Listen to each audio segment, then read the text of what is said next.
The stranger's voice hit the whole room like a boot hitting a wooden floor, loud, flat, and impossible to ignore. Nora Vestal had been untying her apron when he walked in. She was 26 and had run the feed and dry goods store in Caldera Springs for 3 years, since her father's hands stopped working the way they used to, and she had learned quickly that most men who came through that door wanted something fast and cheap.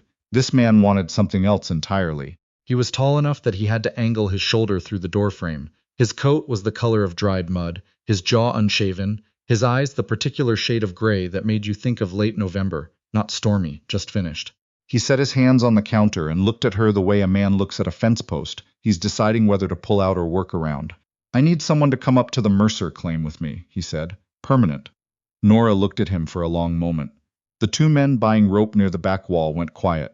Permanent how, she said. Married, he said. I've got a boy. He's 6. His mother died last winter and I've got no one to take him when I work the line. I need someone capable, steady. I'm not asking for anything else. Nora folded her apron over the counter edge. She had heard variations of this kind of thing before. Men who came down from the high country after a bad season, men who needed a cook or a minder more than they needed a wife, and who made their offers with the same flat, practical tone they'd used to negotiate a load of grain. She had always said no. What's your name, she said. Colt Mercer. And the boy's name? Something shifted in his face. It was not softness exactly. It was more like a door that had been held shut for a long time, giving slightly against its hinge. Samuel, he said. He goes by Sam. Nora looked at him. Then she looked at the apron in her hands and said the thing that would change everything.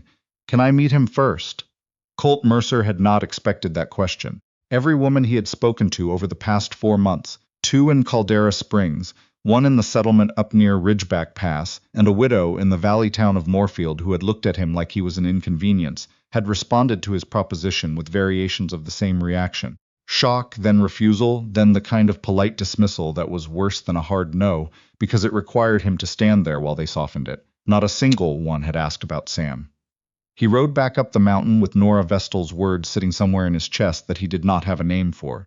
She had not said yes. She had not said no. She had said she would come to the claim on Friday, meet the boy, and then give him her answer. She had also said that she would need 30 minutes to find someone to mind the store, and that he was not to take that as a promise of anything, and that if he thought this arrangement was going to involve her walking 2 steps behind him like a shadow, he could turn around now and keep walking. He had not turned around. The Mercer claim sat 3 hours above Caldera Springs by horse, on a shelf of land where the pines thinned out and the wind came through in the afternoon like it had somewhere else to be. The cabin was solid. Colt had built it himself over 2 summers, and it showed the kind of careful work that didn't announce itself. The floor was level. The roof didn't leak. There was a real window on the south wall that let in light for most of the day. What there wasn't was anything soft. Nora saw it immediately when she arrived on Friday morning. The walls were bare. The table had 2 chairs and a stool, the stool being Sam's, obviously worn smooth on the seat from use. There were no curtains. There was a hook by the door with 2 coats on it, one large and one very small, and seeing those 2 coats hanging next to each other did something to Nora that she had not expected. Sam was sitting at the table when she came in. He was small for 6, with dark hair that needed cutting, and the kind of serious expression children develop when they've had to learn to read a room. He had his father's eyes, that November gray, and he was holding a tin cup with both hands even though there was nothing in it. He looked at Nora the way children look at something they want very badly but have learned not to reach for. "This is Sam," Colt said from behind her. "I know," Nora said, even though she hadn't. She crouched down so she was at his level. "My name's Nora. I run the store down in town. Your father said you might be able to help me figure out if this place needs anything." Sam looked at her carefully. "Like what?" he said. "I don't know yet," Nora said. "That's why I need help." He set the cup down slowly. "We don't have any curtains," he said. "I noticed that. Papa says they're not necessary." Nora glanced back at Colt, who was standing near the door with his arms crossed and an expression that suggested he was aware he had lost something but wasn't sure what. "Your papa's probably right," she said. "But they're nice." Sam considered this with the gravity of a small judge. "Mama had blue ones," he said. The word mama sat in the room like a stone dropped in still water. Nora did not look away from him. "Blue's a good color," she said. She said yes on the ride back down. She told him her terms plainly, the way she did everything. She would not give up the store entirely. She would keep it running through the week and come up on Fridays, and they would give it 3 months before deciding anything permanent, and she was not going to pretend to be something she wasn't for the sake of appearances, and she expected him to be honest with her the same way. Colt listened to all of it without interrupting. When she finished, T said, "That's agreeable." She looked at him sideways. "You're not going to argue with any of it." "No, most men would argue with at least one thing." "I'm not most men," he said, without any particular pride in it, the way you'd say the sky was gray. She was quiet for a moment. Then she said, "Why did your wife die?" It was a blunt question, and she knew it. She asked it because she needed to know if there was something dark in the history of that cabin that she was walking into. Colt's jaw moved. "Fever," he said. "In January. I got the doctor up as fast as I could, but the road was bad." He paused. "It wasn't anything I caused." I wasn't asking that, Nora said. "I know," He said. "I just wanted you to know." The marriage happened at the county office in Caldera Springs on a Wednesday morning. The clerk was a man named Howard who had witnessed 11 marriages in his tenure and had the look of someone who had stopped expecting any of them to surprise him. Nora signed her name in the book and felt the scratch of the pen like something being drawn into rock, permanent, unalterable there. She was not afraid, exactly. She had made hard decisions before. When her father's joints got bad and she had to decide between selling the store and learning to run it herself, she had chosen to run it, and she had been 23 and had never kept books in her life. She had learned. She was good at learning things that didn't come naturally. What she had not counted on was Sam. She had expected to feel useful. She had expected the arrangement to be a practical thing, meals made, the boy fed and walked to school when school was in session, the cabin with some heat in it when Colt came back from working the high pastures. She had expected to manage it the way she managed inventory and difficult suppliers, efficiently, without sentiment. Sam dismantled that plan inside of a week. He followed her everywhere she went in the cabin, not clinging, not asking for anything, just present. He helped her carry the water bucket, even though it was almost as tall as he was, and he sloshed half of it across the floor. He told her in careful detail about a bird he had seen from the window, something brown with a white patch, which he called the bread bird, because he had once thrown bread out the window and it had come, and he told her this story with the particular intensity of a child who has been saving it for someone worth telling it to. On the fourth night, after Colt had gone to check the fence line before dark, Sam came and stood beside Nora at the stove. "Are you going to stay?" he said. She was stirring something. She kept stirring it. "That's the plan," she said, "even if you don't like it here." She looked at him. He was staring at the stove, not at her, and she understood that he was not asking what he seemed to be asking. He was asking whether she was the kind of person who left. He had been given one data point on that subject already, and the data point had not been good. "I don't leave things I've started," she said. He nodded, still looking at the stove. Then he said, "Okay," and went and sat down. Colt Mercer was not an easy man to know. He worked hard always. He was fair. She had seen that from the beginning, in the way he spoke to his horse, and the way he spoke to Sam, and the way he had honored every term of their agreement without complaint. He was not cruel. He was not cold, exactly, though he ran close to it the way a creek runs close to freezing before it finally goes solid. What he was, Nora came to understand gradually, was a man who had decided at some point that wanting things too much led to losing them, and had organized his entire interior life around that conclusion. The rings were the first clue. She noticed them on the second week, a small cloth pouch on the high shelf in the bedroom, up in the corner where it wouldn't be seen unless you were looking. She did not ask about it. She had her own things she kept to herself. But she thought about it. She thought about the cabin that Colt had built so carefully and furnished so barely, as if he'd decided that beauty was a form of hope, and hope was a form of debt he couldn't afford. She thought about the way he talked to Sam. Directly, honestly, never condescending, but always from a slight distance, as if getting too close to the boy was a risk he was still calculating. She thought about this for several weeks before she said anything. It was a Sunday, mid-October, the light going gold through the trees the way it does in fall, when the whole world seems to be looking back at something. Nora had been collecting wild rose ships along the tree line. She'd found a use for them in a tea that was good for Sam's occasional cough, and Colt had come up beside her without her hearing him, the way he moved through the outdoors as if he'd been born in it. They stood for a moment without talking. "You built this place like you were planning to stay," Nora said, without looking at him. "I am planning to stay, but you didn't plan to want it." He was quiet for a long time. The wind moved through the pines above them. "After Margaret died," he said finally. It was the first time he had said her name in front of Nora. "I kept working on the cabin because I didn't know what else to do with my hands, and then I stopped adding things to it, because every time I added something, I thought about her not seeing it." He paused. "That's not a good way to think." "No," Nora said, "but it's an honest one." He looked at her then, and she held his gaze, and something passed between them that was not yet anything she had a word for, but was something, which was more than nothing. Sam got sick in November.